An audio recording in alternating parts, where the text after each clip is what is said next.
জয়নিতাই দেখছো, দেখো আমরা একটু কীর্তন করছিলাম। আমরা গুরুদেবের বাড়িতে গিয়েছি, ওখানে বাৎসরিক কীর্তন ছিল। প্রত্যেকবারই এই অনুষ্ঠানটা হয়। তো দেখো আমরা সব গুরু মা ছিল, গুরু বাবা ছিল, ওদের ছবিটা এই মুহূর্তে নেই। তো সব হচ্ছে আমরা ভাই বোন, সব গুরু বোন গুরু ভাই সবাইকে নিয়ে আমরা আনন্দ কীর্তন করছি।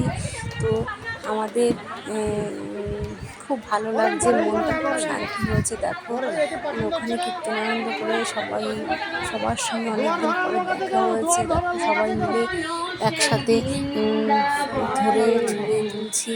তো তোমাদের কার কার ভালো লাগছে জানাবে। যদি কারো ভালো লেগে থাকে কমেন্ট ও শেয়ার করবে, চ্যানেলটাকে সাবস্ক্রাইব করে দেবে ও লাইক করবে। তোমাদের কার কার ভালো লাগছে সেটাও জানাবে। দেখো আমরা খুব আনন্দ করছি। 1 বছর পরে গোসাই বাড়ি এসছি, এসে মানে খুবই আনন্দ করছি, এত আনন্দ করছে। দেখো এটা তোমাদের দাদা ভাই। তো কেমন লাগছে জানাবে। জয়নিতা এইটুকু